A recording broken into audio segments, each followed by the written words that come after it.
बच्चों याद करवाया।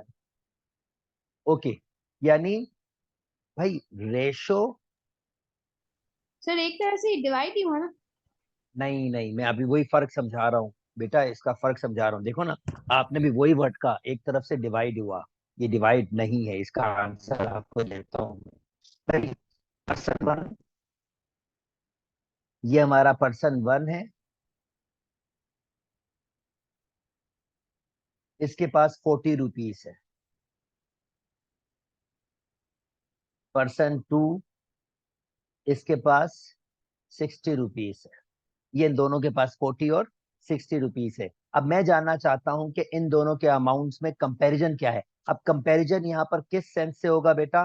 कंपैरिजन इस सेंस से होगा किसके पास ज्यादा किसके पास कम, या एक के पास अगर इतने पैसे होंगे तो दूसरे के पास कितने पैसे होंगे। तो मैं क्या करूंगा, कंपैरिजन मतलब रेशो लूंगा। कंपैरिजन मतलब होता है रेशो, सादा अल्फाज में। और ये ध्यान में रखना, कंपैरिजन यहाँ पर रेशो है, और कंपैरिजन ऐसी वैसी चीजों का नहीं, दो सिमिलर क्वांटिटीज का ही कंपैरिजन होना चाहिए। जैसे कि अमाउंट टू अमाउंट। अब ऐसे नहीं हो सकता कि एक बंदे की हाइट की बात कर रहा हूँ, हाइट की बात कर रहा हूँ, और दूसरे बच्चे की वेट की बात कर रहा हूँ। ये वेट है जिसको मैं केजी में कहूंगा, और हाइट आपके पास फुट में या मीटर में होती है आपके पास, जैसे कि 6 फुट। तो ये कंपैरिजन नहीं हो सकता, क्योंकि कंपैरिजन का सेंस ही नहीं है ना। कंपैरिजन का सेंस होता है दो क्वांटिटीज जो सिमिलर हो, ताकि उनके बारे में हम कुछ डिस्कस कर सकें, उनको कंपेयर करके। तो वो सिमिलर होंगी तो कंपेयर करूंगा ना, जब वो सिमिलर होंगी नहीं तो कंपेयर कैसे करूंगा। अब जैसे मैं इसको कंपेयर कर रहा हूं और इसको भी कैंसिल आउट कर रहा हूं, तो आंसर आ रहा है 2:3। तो अब कंपैरिजन के बाद मुझे क्या आइडिया आया है कि अगर पर्सन वन के पास 2 रुपए होंगे, पर्सन टू के पास कितने पैसे होंगे? 3 रुपए। हेलो, मेरी बात समझ आ रही है बच्चों? Yes sir. Hello hello. Yes sir. इसको मैं ऐसे भी देख सकता हूँ, यस सर। अगर मैं अगर मैं दोनों को 2 से डिवाइड कर दूं, तो मैं आपको टिप में बात समझा रहा हूँ ताकि आप समझ सको। अगर मैं दोनों को 2 से डिवाइड कर दूं तो इसका मतलब होगा 1:1.5। यानी मैं अब इसको ऐसे भी कह सकता हूं, अगर पर्सन वन के पास 1 रुपया होगा तो पर्सन टू के पास 1.5 रुपए होंगे। बेटा बात समझ आ रही है? हेलो। सर टू से क्यों डिवाइड किया? जस्ट मैंने वन दिखाने के लिए कि इसको वन बना दूं, क्योंकि वन बोलना जरा अच्छा लगता है ना।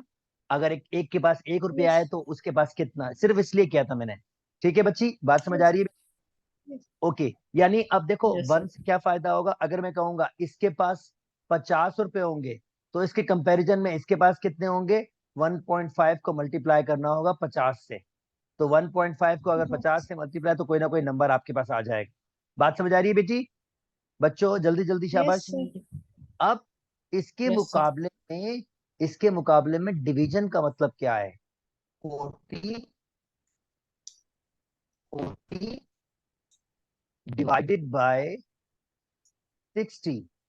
इसका मतलब है, फर्ज करते हैं ये एक लेंथ है,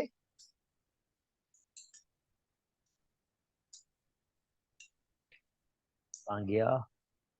ओके, ये एक लेंथ है जो मेरे पास 40 फर्ज करते हैं सेंटीमीटर के है, और मैं उसके 60 इक्वल हिस्से करूंगा।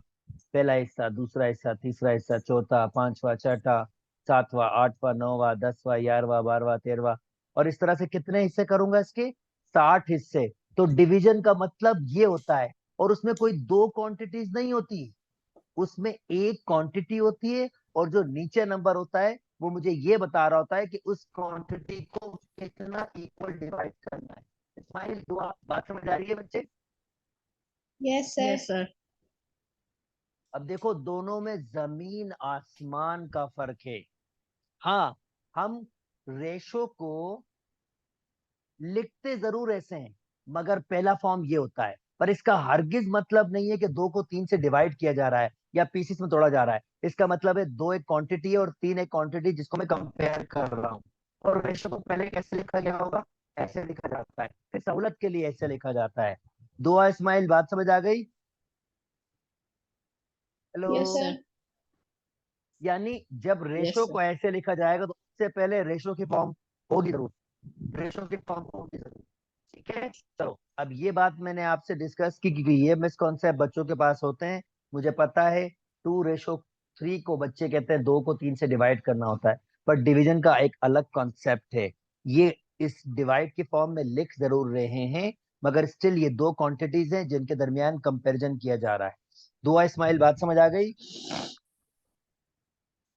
Hello yes sir. बच्चों, जल्दी। अब यस इसकी सर। जो यस सर।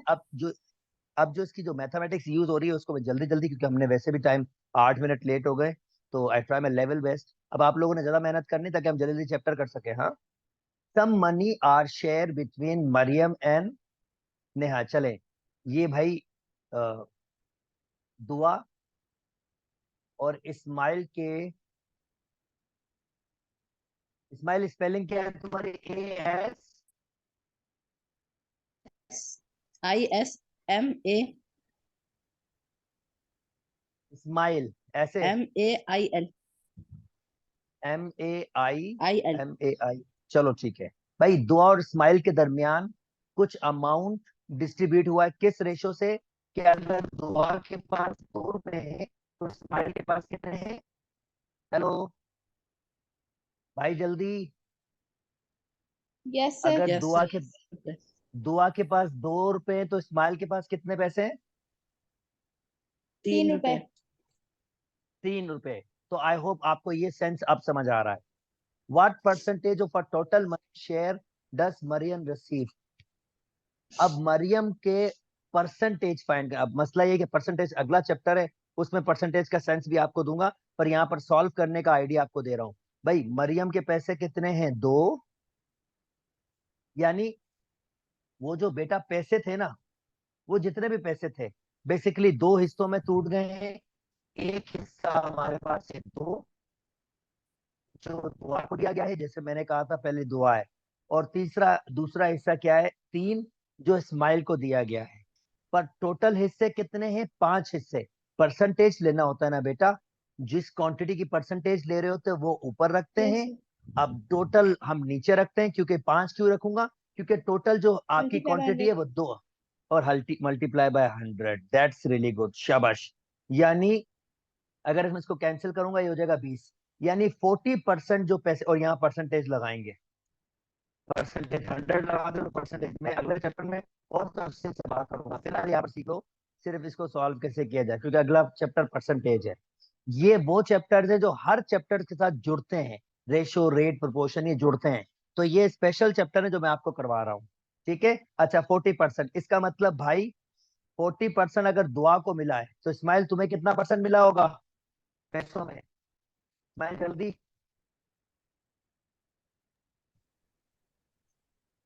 इस्माइल तुम्हें कितना परसेंट मिला होगा? 60%। That's really good. अब ये होती है मैथमेटिक्स की जबान में बात करना। अच्छा भाई, गिविंग दैट, अब ये एक पर्टिकुलर किस्म का क्वेश्चन है जिसकी टेक्निक मैं सिखा रहा हूं आपको। अगर तुम्हें A/B दिया हुआ है 5/6, और तुम्हें दिया हुआ है B/C, बल्कि मैं इसको तरीके से लिख लूं, वो तरीके से लिखना बहुत जरूरी है ताकि आप फॉर्म देखो। A/B दिया हुआ है आपको 5/6, और तीसरा रेशो क्या है? C। और फिर क्या दिया हुआ तुम्हें? B/C। B/C दिया हुआ है 3/8। तो तुम किस तरह से ये रेशो फाइंड करते हो? Very simple. अब ये रेशो को कंबाइन कैसे करते हो? पहले को ऐसे ही रखो, इन दोनों को आपस में मल्टीप्लाई करो, और आखिरी वाले को ऐसे ही रखो। ये टेक्निक है इस रेशो को सॉल्व करने की। बात समझ आ रही है बच्चों? Hello hello hello. सर 8 है ना? Yes sir. 8 नहीं, 6 को 3 से, हाँ 8 है। Thank you thank you thank you thank you भाई, 8। ओके भाई, ये वाली बात समझ आ रही भाई? जल्दी जल्दी बच्चों जल्दी। Yes yes sir. Sir. Hello, yes sir. चलो जी, ओके भाई। Ben is giving some money. Ben को कुछ पैसे दे रहे हैं, he spent some of it and save remainder। भाई इसने कुछ खर्च कर लिया और कुछ बचा लिया। The ratio of money spent to the ratio of save is, यानी इतना खर्च कर दिया और इतना बचा लिया। अब ये कह रहा है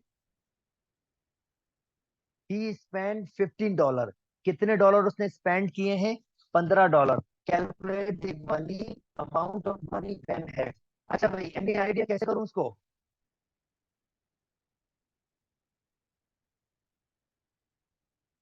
पहली बात है बच्चों, एक जो अमाउंट है ना, ये दो हिस्सों में टूटा गया है। एक हिस्सा 3 है और दूसरा हिस्सा 1 है। अब जो 3 वाला हिस्सा है ना, वो कितने पैसे हैं? वो $15 है। तो कोई मुझे बताएगा एक हिस्सा कितने का होगा? सिंपल है, इतना मुश्किल तो नहीं है। $5। Very good. दुआ तुम पकड़ पा रही हो $5 कैसे होगा? दुआ जल्दी बेटी।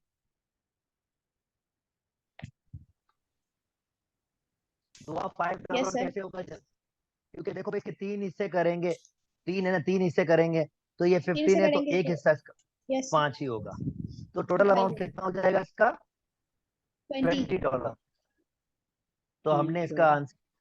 अब देखो, इसके और तरीके भी है सॉल्व करने के, तो और तरीके भी सीखो, क्योंकि मैं तुम्हें और तरीके भी देना चाहता हूँ। ये मैंने वन ऑफ द वे जो डायरेक्टली बताया, जो हम लॉजिकली सोच भी सकते हैं। ठीक है भाई? अच्छा, चलो। तो अब दूसरा तरीका क्या है इसका बच्चों? अगर तुम्हें रेशो गिविंग हो, तो एक्चुअली ये रेशो कैसे, क्या गिविंग, तुम्हें ये लिखा दिया होगा, एक के पास $15 दिए गए थे और दूसरे को $5 दिए गए थे। अब फिर जब रेशो लिया गया होगा बेटा जी, तो रेशो कैसे किया होगा? 15/5, जो कैंसिल आउट होके क्या आ जाएगा, और कैंसिल आउट भी कैसे हुआ होगा? 5 मल्टीप्लाई बाय 3 3 और 1 मल्टीप्लाई बाय 5। 5 से 5 कैंसिल हो जाएगा और 3/1। अब बच्चों, ये जो सेम नंबर होता है, जो नंबर के साथ मल्टीप्लाई हो रहा होता है, यही हमेशा कैंसिल होता है। अगर तुम्हें रेशो दिया हुआ हो, तो तुम इसको कह सकते हो 3 मल्टीप्लाई बाय एक्स और 1 मल्टीप्लाई बाय एक्स, यानी रेशो। अब ये एक्स क्या है बच्चों? जब तुमने रेशो लिया होगा ना, ये 5 है बेसिकली एक्स, और देखो 5 आएगा भी तुम्हारे पास। ये जो रेशो आपके पास है ना इस वक्त, ये 5 रिप्रेजेंट कर रहा है एक्स, क्योंकि वो कैंसिल आउट हो जाता है इसलिए डिस्प्ले होता नहीं है। तो ये तुम्हारा एक्चुअल मनी है, एक्चुअल पैसा है, जो रेशो के विदाउट है, बेसिकली 15 और 5 है। अब देखो, ये 3x, ये 3x किसके पैसे हैं?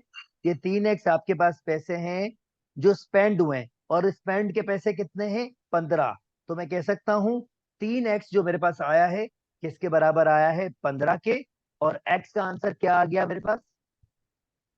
x का आंसर आ गया फिर मेरे 5 पास 5। अब 5। देखो, यहां से 5 आ गया। अब 3x और x ये टोटल अमाउंट है, 3 को 5 से मल्टीप्लाई करो, प्लस, क्योंकि मुझे टोटल अमाउंट चाहिए ना, और 5 से ऐड करो, क्योंकि x के वाले 5 है। यहां से भी आंसर 20 आ रहा है। Hello hello yes sir. yes, sir. Hello. तो ये एक और तरीका है इनको सॉल्व करने का। अब ये तरीका थोड़ा इसलिए भी बेहतर है क्योंकि बहुत सारे क्वेश्चन इस तरीके से मैं सॉल्व करूंगा। अब नेक्स्ट टाइम जब मैं रेशियोज देखूंगा ना, मैं डायरेक्ट कहूंगा 3x और 1x, ऐसे डायरेक्ट एक्स डायरेक्टली लगा दूंगा। वो उसका एक्चुअल जो भी क्वांटिटी होगी, वो एक्चुअल क्वांटिटी होगी जो आपके पास रेशियो से पहले वाली होगी। ये वाली बात समझ आ गई दोनों को? जल्दी बच्चों, जल्दी जल्दी जल्दी। Yes, sir. Yes sir.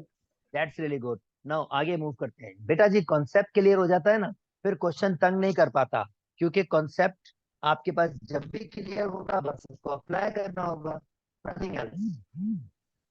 Okay, now the point x y lie. अभी ये पॉइंट है ना एक्स वाई, ये एक्स वाई लाइन पर है। अब वो कह रहा है a x ratio x y, a x ratio x y. ये रेशो कितना दिया हुआ है? ये टुकड़ा अगर 3 है, तो ये टुकड़ा उसके मुकाबले में 2 है। और अगला भी दे रहा है वाई बी, ये टुकड़ा कितना दिया हुआ है? 4 दिया हुआ है। कह रहा है अगर ए से बी तक 18 है, तो एक्स वाई फाइंड करना है। यानी भाई अगर ए से बी तक आपके पास क्या है, 18 है। तो बच्चों मैंने अभी तुम्हें बताया था, अगर रेशो में गिविंग होंगे तो मैं जल्दी से उनको कह दूंगा एक्चुअल क्वांटिटी ये है, ये एक्स बेसिकली वो टर्म होगी जो कैंसिल आउट हो गई होगी। ये लेंथ है, ये लेंथ है, ये लेंथ है, ये कंपैरिजन हुआ था तो ये रेशो आपके पास आया। बेटा जी ये बात समझ आ गई है? हेलो, जल्दी। Yes, yes sir. Sir. Boys, अब ये टोटल लेंथ कितनी है बच्चों? 3x plus 2x plus 4x, ये टोटल लेंथ इसने कहा है 18 के बराबर होना चाहिए, 18 सेंटीमीटर। तो ये हो जाएगा 3 और 2 5 और 4 9x 18 के बराबर सेंटीमीटर। ठीक है, आप बाद में लिख सकते हो एक ही जगह।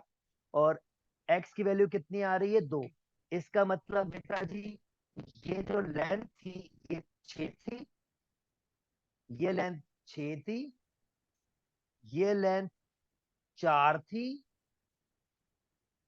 और ये लेंथ कितनी थी? 8 थी। और देख लो अगर इसका रेशियो लिया जाएगा तो आंसर आएगा, 2 के टेबल से सब जा रहे हैं, 3:2:4। बेटा जी बात समझ आ गई? Hello, hello, hello. और इसने हमसे क्या मांगा था? X y. तो एक्स वाई का मतलब वो किसके बराबर होगा? 4 के। यानी एक्चुअल लेंथ एक्स वाई बराबर होगा 4 के। बेटा लोग बात समझ आ गई? भाई जल्दी। Yes sir. Yes, sir. Okay, उम्मीद है कि ये कॉन्सेप्ट समझ आ रहे हैं। चलो ठीक है जी। बेटा जी फोर्थ आप खुद से करेंगे, मैं आपके लिए जो छोड़ रहा हूँ जो आपके पास है। अच्छा जी चलो इस्माइल दो, आप मुझे आइडिया दो फिफ्थ के बारे में। The total cost of 3 pencils ये है, find the total cost of 5 pencils. कैसे आइडिया लगाऊं? अगर 3 के हमारे पास ये हैं तो 5 की कैसे आइडिया लगाऊं? हेलो। So 1.23 को डिवाइड बाय 3 करेंगे. यस सर, जो आंसर आएगा उसको multiply by 5। Yes, very sir. Good, शाबाश। ये ऑलरेडी आइडिया है तो इस पर टाइम जाया नहीं कर रहा हूँ। अच्छा जी चलो ये भी आ गया डायरेक्टली, ये भी कॉन्सेप्ट सीख लो। अच्छा भाई बेटा लोग, अब ये कॉन्सेप्ट क्या है, इसका मतलब क्या है, ये समझा रहा हूँ। बच्चा, दो क्वांटिटीज के दरमियान रिलेशन होता है। अब रिलेशन में उसको ऐसे समझा सकता हूँ, रिलेशन के अगर एक क्वांटिटी को बढ़ाओ और दूसरी भी बढ़े तो हम उसको कहते हैं डायरेक्टली प्रोपोर्शन। और अगर एक क्वांटिटी को बढ़ाओ और मजे की बात दूसरी क्वांटिटी कम हो जाए तो इसको हम कहते हैं इनवर्सली प्रोपोर्शन। इनवर्सली बेटा प्रोपोर्शनल। ये वाली बात ध्यान में रहेगी। हेलो। तो yes sir. Directly proportion Yes, अब sir. कहता है वाई, वाई चेंज होता है inversely as square of x.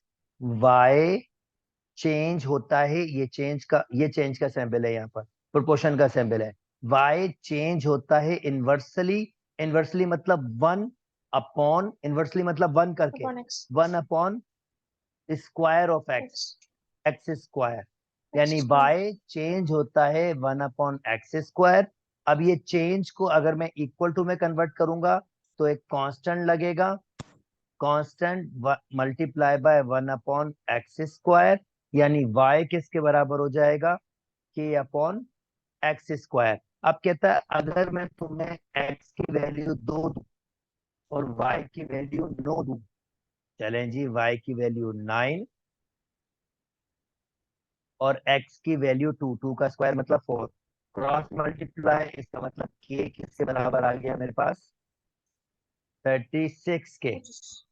तो इसका मतलब फाइनली मेरी ये इक्वेशन पूरी हो गई, y is equal to 36 upon x square. ये k बेसिकली चेंज है, तो 36 टाइम्स, मैं इसको अगर अच्छा और अच्छी तरीके से लिखूं तो जो इनकी चेंज हो रहा है y और x में जो चेंज है, y 36 times 1 upon x square से चेंज हो रही है। और वो चेंज बेसिकली इनवर्सली है आपके पास, यानी एक क्वांटिटी को बढ़ाओगे दूसरी आपके पास कम होगी। अब इसने क्या कहा है, मैंने के फाइंड कर लिया। अब इसने कहा है when x is equal to n, y is equal to p। नहीं ये तो हो गया, हमने ये तो एक कर लिया फाइंड। अच्छा ये पहले ये पूरा करते हैं। कह रहा है भाई अब y फाइंड करके बताओ, अगर x की वैल्यू 3 दूं, अब मेरी इक्वेशन तैयार है, y फाइंड करूंगा 36 अपनी जगह x की जगह वो क्या दे रहा है 3, 3 का स्क्वायर मतलब 1/9, तो आंसर आ रहा है 4। यानी वो अगर आपको 3 दे रहा है तो y का आंसर आ रहा है आपके पास 4। यानी इनवर्सली प्रोपोर्शन में y का आंसर आपके पास आ रहा है 4 इस चेंज की वजह से। बहरहाल सिंपल सी बात है, मैंने वैल्यूज पुट किया, आंसर निकाला है। दुआ इस्माइल, बात समझ आ गई है? Hello hello, yes sir. Okay. Sir ये नाउ इनवर्सली प्रोपोर्शन हो रहा है। हाँ, ये इनवर्सली मतलब इस्माइल, अब इसको ऐसे सोचोगे ना कि यार ये तो वैल्यू कम थी, ये ज्यादा हो गई, ये क्या भाई, ये 3 दिया मैंने और इस चेंज के तहत आंसर 4 आया है, पर ये है इनवर्सली प्रोपोर्शन क्योंकि मैंने इसको अपॉन के फॉर्म में लिखा है। ठीक है इस्माइल? हेलो। Yes sir. या यानी कि टेंशन मत लो, आगे बहुत सारे एग्जांपल्स आएंगे जिसमें मैं तुम्हें इनवर्सली और डायरेक्टली प्रोपोर्शन करके दिखाऊंगा कि एक क्वांटिटी को हम कम कर रहे होंगे, दूसरी बढ़ रही होगी, दूसरे को बढ़ाएंगे तो पहली कम हो रही होगी, ऐसे हो रहा हो, तो वो मैं दिखाऊंगा प्रैक्टिकली भी, डोंट वरी। अच्छा जी, इसी में वो कह रहा है अगर मैं एक्स की जगह एन पुट करूं और वाई की जगह पी पुट करूं। अच्छा, सेकंड, तो ये एक बोल रहा है यार जल्दी। अच्छा जी, ये मैं सिर्फ वो रख लूं, फिर नीचे वाला क्वेश्चन समझाता हूँ। मुझे सिर्फ इक्वेशन की नीड होगी, तो मैं बस इक्वेशन लिख लूँ ताकि मैं जरा वापस से बात कर सकूं। इक्वेशन थी 36/x², ठीक है। अच्छा जी बच्चा लोग, हमने इक्वेशन निकाल ली थी y is equal to 36/x²। अब ये क्या कह रहा है, फाइंड द वैल्यू सर ये ऑफ, एक्स स्क्वायर दोबारा क्यों आ गया? क्योंकि बेटा ये जनरल इक्वेशन ही है ना, ये एक ही बार जो क्वेश्चन बनी वही बनी है। और x² दोबारा इसलिए आया है कि ये मेरे पास किसी भी x और y के लिए बन गई है इक्वेशन। अब मैंने क्या यूज किया, इसको 3 पुट करने पर y फाइंड कर दिया। अब इसने क्या कर रहा है, x और y कुछ और दे रहा है, पर इक्वेशन चेंज नहीं होगी, इक्वेशन तो वही रहेगी। बात समझ आ रही है बच्ची? हेलो। Yes yes sir. तो देखो अब ये कह रहा है भाई अगर y की जगह मैं p दे दूं और x की जगह मैं n दे दूं, यानी वो हो जाएगा n²। तो ऐसे करो, मुझे एक एक्सप्रेशन दो in term of y, in expression of y in term of p, in term of p when x is equal to 2n। ये x is equal to 2n, x is equal to n कह तो रहा है, फिर कह रहा है x is equal to 2n। यहाँ पर कुछ क्वेश्चन में गड़बड़ लग रही है मुझे, क्योंकि इसने x is equal to n का है यहाँ पर, फिर ये कह रहा है x is equal to 2n। ये क्या ड्रामागिरी कर रहा है क्या भाई? इसमें मुझे लगता है कोई ना कोई स्टेप में गलती है। बार क्वेश्चन कोई मुश्किल नहीं होगा दोस्तों, टेंशन मत लो, गलत भी होगा तो ये आगे आपके पास आ ही जाएगा, तो हम इसको बाद में डिस्कस कर लेंगे। मुझे लग रहा है यहाँ पर कुछ प्रिंटिंग में मिस्टेक हुई है। भाई x is equal to n है तो x is equal to 2n क्यों होगा, एक ही वैल्यू हो सकती है, दो नहीं हो सकती। अच्छा जी, नाउ बच्चों, सातवां खुद से ट्राई करोगे, आठवें का, सातवें का बी का आइडिया दे रहा हूँ। वो कह रहा है इन दो क्वांटिटीज को कंपेयर करना है। ये कितना है, 3.5 आवर्स है, ये है 3.5 आवर्स में, तो अगर कन्वर्ट कितना हो जाएगा, ये 6 और 1 यानी 7/2 आवर्स हैं। और अगर मैं 14 मिनट्स को आवर्स में कन्वर्ट करूंगा तो मुझे क्या करना होगा, इसको 60 से डिवाइड करना होगा ताकि आवर्स में कन्वर्ट हो जाए। ये वाली बात समझ आ रही है बच्चों? Hello hello hello. Yes sir. Yes तो ये सर। कितना हो जाएगा, कितना हो जाएगा, 7/20 ना, 30, 7/32 के लेवल पे, 7/30। भाई 14 कहाँ से आया? 14, ये दिया 14 मिनट्स, मैं 14 यस मिनट्स सर। को यस कन्वर्ट सर। कर रहा हूँ आवर्स में। सर इसको तो आवर, टू, सर इसको मिनट से कर ले, सर हाँ आवर्स को चलो मिनट से मिनट्स, कर ले। किसी को भी कर लो, आपकी मर्जी है। चलो मिनट को कर लेते हैं, इसको कन्वर्ट करते हैं कितने, ये कितने घंटे हैं, 3.5 घंटे हैं, तो इसका मतलब सेवन कितने मिनट अपॉन टू होंगे, ये कितने मिनट हो जाएंगे, ये बताओ जल्दी से, मिनट बताओ। 3 घंटे में 180 तो ये होगा, और फिर 180 और 30, 210 मिनट हो जाएंगे ना ये। हेलो। Yes sir. सर। और रेशो कितने, 14। चलो अब इसको कंपेयर कर लो, रेशो कह रहा है ये कंपेयर करके दिखाओ। तो 14 का टेबल, पहले 2 के टेबल लगा लो, तो कितना लगेगा हमारे पास, 105 रेशो 7, ये मिनट्स में है। तो ये मुझे क्या कह रहा है, ये 1:k चाहिए। जैसे मैंने आपको कहा था अगर यहाँ पर 1 चाहिए तो क्या करूंगा, 7 से यहाँ डिवाइड करूंगा और 7 से यहाँ भी डिवाइड करूंगा। तो 7 से डिवाइड करना है बच्चों, क्या आंसर आ रहा है इसका, एक दफा 3 बचेगा और 5, मेरे ख्याल में 15 आ रहा है। Yes sir 15। तो बेटा जान के का आंसर क्या आ रहा है, के का आंसर 15 आ रहा है। बात समझ आ गई बच्चों, यस सर। ठीक है भाई। चलो अब मेरी बात सुनो, पहला Yes, काम sir. तुम्हारा क्या है, पहला काम तुम्हारा ये है कि तुमने पिछले चैप्टर के क्वेश्चंस करने हैं। दूसरा काम तुम्हारा ये है कि इस क्वेश्चन के जितने भी, इस चैप्टर के जितने भी क्वेश्चन हो जाएं वो भी तुमने करने हैं। ये ध्यान में रखिएगा भैया। हेलो, क्योंकि तुम लोग बिल्कुल फ्री हो, तुम लोग काम करोगे, Yes, sir. ठीक है। चलो बस अब यहीं तक रख रहा हूँ, रिकॉर्डिंग में अपलोड करके आपसे अगेन शेयर कर लूंगा। प्लीज लग जाओ क्वेश्चन में, और जो दुआ स्माइल क्वेश्चन नहीं आ रहे पिक्चर बना के भेजते रहो, मैं सोल्यूशन भेजता रहूंगा। यहीं तक रखते हैं दोस्तों, अपना ख्याल रखना, अल्लाह हाफिज।